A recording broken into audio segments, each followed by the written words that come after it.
Bonjour tout le monde. On va voir comment procéder pour faire une animation, c'est-à-dire d'une balle qui rebondit sur place avec du squash et du stretch. Donc je parle de l'étirement et de l'écrasement. Alors ça va pas être un tutoriel qui va être final dans la mesure où ce sera pas la meilleure qualité, mais c'est plus pour vous montrer un petit peu l'approche que je vais utiliser pour ça. Et bien entendu, c'est pas la seule façon de faire, il y a plusieurs façons de faire et l'important va être le résultat qu'on va obtenir. Alors pour ça, je vais y aller en plusieurs étapes. Alors ces étapes, je vais vous les montrer là. Alors là, le texte. Alors on va commencer par la configuration. Et cette configuration, par rapport au rig que j'ai, je vais créer des boutons pour la sélection rapide.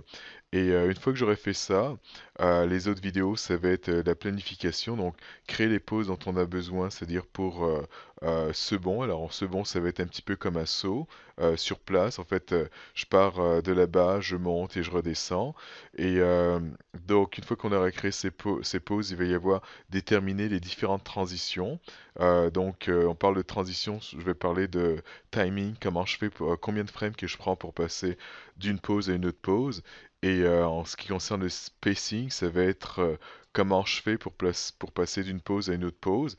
Une fois que ça c'est fait, on passe au test. Alors ce test, ça va être un play blast qui va nous donner nous montrer ce que ça représente. Et par rapport à ce qu'on voit, c'est là qu'on va y aller avec des ajustements, c'est-à-dire encore ajuster les différentes transitions. Donc ça va être pas mal ça, c'est-à-dire le principe. Je vais commencer, alors donc je parlais de la configuration. Je pourrais commencer par créer mon sol. Alors je vais prendre un cube tout simplement.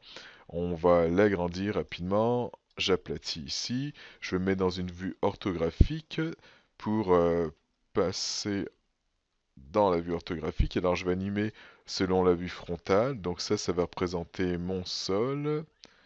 Parfait.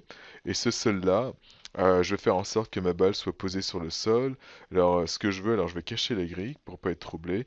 Et ce que j'aimerais, c'est que la balle rentre de quelques pixels dans le sol. Alors là, si on regarde ici, comme ça, on peut voir que soit ça touche ou bien c'est proche, mais je vais faire en sorte que ça rentre.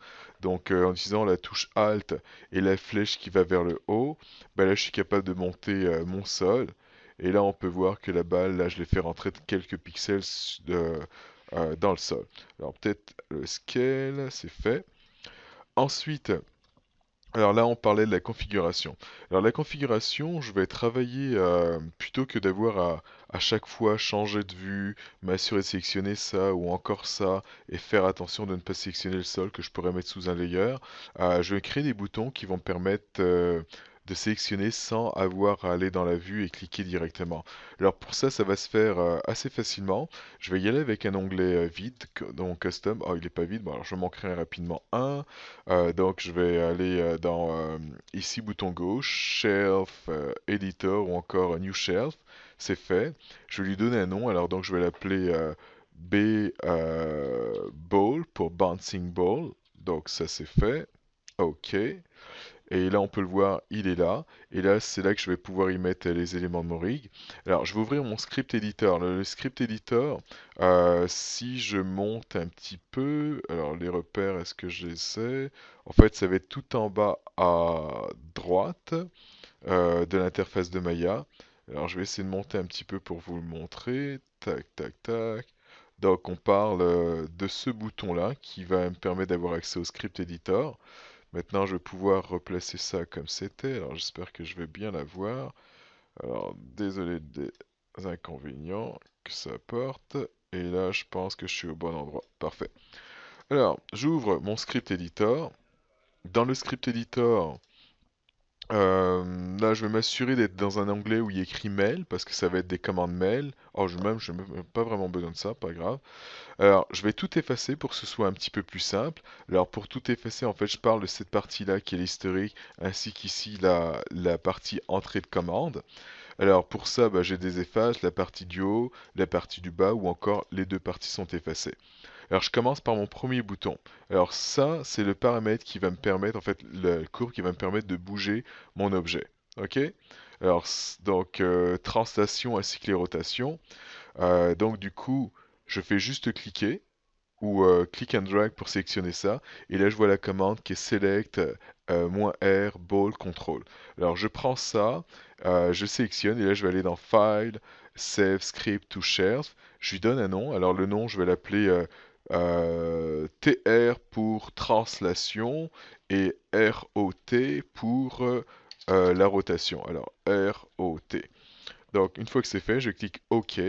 Alors, il me demande si c'est un script mail ou Python. Donc, ça va être du mail. Je clique sur mail et je vous dirai quasiment toutes les commandes qui vont être générées par Maya sont la majorité que du mail. Alors, ça, c'est fait. Alors, j'efface de nouveau pour pas être perdu. Ensuite, là, je vais effacer de nouveau. Je vais cliquer pour sélectionner le second qui va être le disque qui va me permettre de faire mon squash. Donc là, c'est fait. J'ai la commande ici. Je la sélectionne. File, Save Script to Share. Je lui donne un nom. Alors, je vais appeler ça le squash. Alors, S-Q-A-S-H. Donc, ça va me permet de faire l'écrasement. Donc, c'est fait. OK. Ça va être du mail, c'est fait. Et j'aimerais en faire un dernier. Ce dernier-là, ça va être la sélection des deux.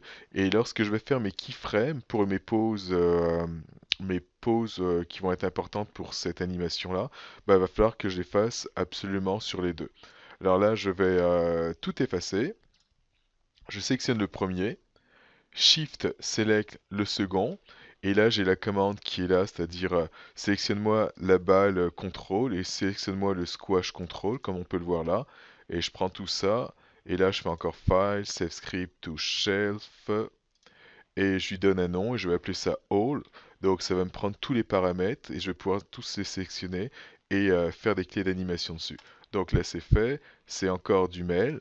Donc, c'est fait. Je choisis mail. Et voilà pour la configuration.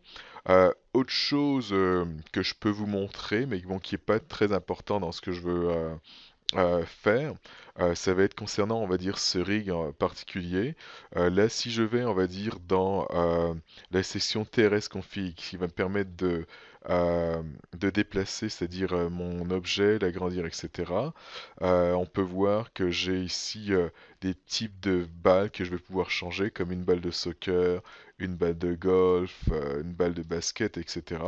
Alors, je vais retourner avec cette balle. Alors, oh, balle de volley. Oh, ouais, peut-être pour changer une balle de volley. Enfin, ok, peu importe. Je vais la laisser en balle de volley, mais bon, le principe va rester le même.